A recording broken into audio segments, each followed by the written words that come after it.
Au nom du Père et du Fils et du Saint-Esprit, ainsi soit-il.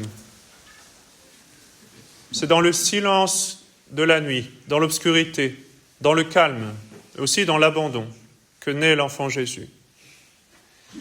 Et la liturgie de la messe de minuit, qui est très belle, nous donne, dès les premières notes de l'introïte, un éclat de cette majesté solennelle, calme. Et les paroles de l'introïte, qui étaient d'ailleurs les mêmes que celles de la première antienne des matines, les paroles de l'introïte sont tirées des psaumes et nous disent ceci. « Le Seigneur m'a dit, tu es mon fils, je t'ai engendré aujourd'hui. » Ce sont les paroles de Dieu le Père, envoyant son Fils. De toute éternité, le Père engendre le Fils. Donc la liturgie nous invite à une considération assez contemplative, disons, pendant la nuit de Noël. Cette génération du Fils, c'est quelque chose d'abouti et de parfait. Voilà pourquoi le Père dit « Je t'ai engendré ». Et pourtant, c'est quelque chose de continu, d'éternel, qui était vrai hier, qui était vrai dans la nuit de Noël, qui est vrai aujourd'hui en cette nuit, et qui sera encore vrai demain et pour toute l'éternité. Et c'est le grand mystère de la génération, au sein de la très sainte Trinité. C'est un mystère que nous devons contempler sans nous lasser pour toute l'éternité. Et c'est ce mystère qui fera notre béatitude au ciel. Mais c'est d'abord la béatitude de Dieu, ne l'oublions pas. Et donc Dieu le Père, envoyant son Fils, le jour de Noël, à sa naissance, envoyant son Fils dans cette chair qu'il a prise, petit enfant, Dieu le Père est rempli de cette béatitude, il est rempli de complaisance, envoyant son Fils. Et quand il se manifeste dans l'Évangile, d'ailleurs, que ce soit à l'occasion du baptême ou de la transfiguration, qui, justement, est un événement qui manifeste un reflet de cette béatitude divine, c'est pour dire « Celui-ci est mon Fils bien-aimé, en qui j'ai mis toutes mes complaisances. » Donc, alors que nous célébrons la naissance de notre Seigneur Jésus-Christ, petit enfant Jésus, alors qu'il se montre pour la première fois, qu'il apparaît, eh bien, la Sainte Liturgie veut d'abord nous donner le regard de Dieu le Père. Dieu le Père qui voit son Fils dans une chair humaine et qui dit « Tu es mon Fils, je t'ai engendré aujourd'hui ». Le Père reconnaît son Fils à sa naissance. Il l'accepte comme tel. Eh bien, Dieu le Père fait de même. Dans un regard de jubilation, Dieu le Père se reconnaît dans son Fils. Ce regard de paix venant du ciel vers l'enfant Jésus, ce regard d'amour, ce regard d'acceptation de la part de Dieu le Père, au premier instant de la vie de notre Seigneur Jésus-Christ, ce regard change tout pour le destin de l'humanité. Avant l'incarnation et la naissance du Fils de Dieu, que Dieu pouvait-il voir sur la terre? Le genre humain déchu, une humanité qui a préféré lui déplaire, écouter le démon dans une ingratitude monstrueuse. Le bon Dieu qui avait tout fait pour l'homme, qui l'avait entouré de ses prévenances, et l'homme qui lui a tourné le dos dans un affront d'une portée infinie. La créature qui tourne le dos à son Créateur, la créature qui se détourne du bien infini pour choisir le mal. Que pouvait donc voir Dieu sur la terre, sinon un rappel constant de ce premier affront qui s'est perpétué par la multitude des péchés des hommes à travers les siècles. Certes, il y eut des justes dans l'Ancien Testament, mais ce n'était qu'en prévision des mérites de notre Seigneur Jésus-Christ, justement, que ces hommes-là avaient pu trouver grâce devant Dieu et qu'ils avaient pu se sanctifier et devenir justes.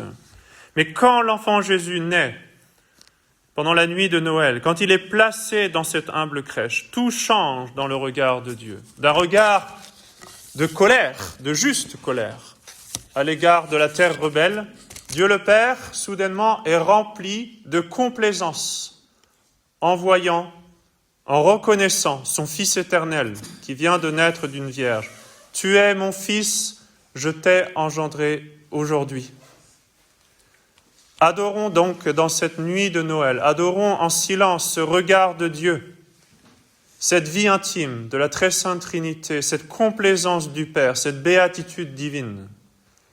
Et la nuit de Noël est remplie de cette joie, une joie majestueuse de Dieu. Et Dieu partage cette joie, il envoie ses anges pour l'annoncer aux bergers, afin que les cœurs purs puissent connaître quelque chose de cette béatitude, qu'ils puissent jouir de ce regard de paix qui nous vient de Dieu. Paix sur la terre, leur est-il dit. Paix sur la terre aux hommes de bonne volonté, c'est-à-dire de ceux qui veulent bien obtenir le pardon de Dieu, devenir disciples de notre Seigneur Jésus-Christ, afin justement de bénéficier de ce regard de complaisance du Père. Paix sur la terre aux hommes de bonne volonté. Une volonté est bonne si elle est conforme à celle de Dieu.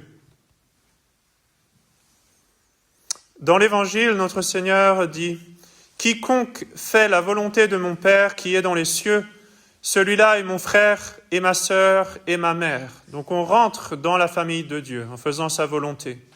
Et à nous aussi alors, Dieu le Père peut dire en nous voyant « Tu es mon fils, je t'ai engendré aujourd'hui. » Mais notez, remarquez les paroles de notre Seigneur. « Quiconque fait la volonté de mon Père qui est dans les cieux, celui-là est mon frère et ma sœur et ma mère. » Il y a dans ces paroles une gradation. Être une mère, évidemment, c'est plus que d'être un simple frère ou une sœur. Donc faire la volonté du Père, nous disent les pères de l'Église, c'est être frère et sœur du Christ. Mais apprendre aux autres à la faire, entraîner les autres à faire la volonté de Dieu, alors là, c'est devenir mère spirituelle. C'est une influence sur la volonté pour que naisse justement la vie de la grâce dans cette âme. Notre-Dame, bien sûr, est allée tellement loin. Elle nous a tous influencés. Et même, elle a influencé le Christ dans son humanité. Il l'a voulu ainsi.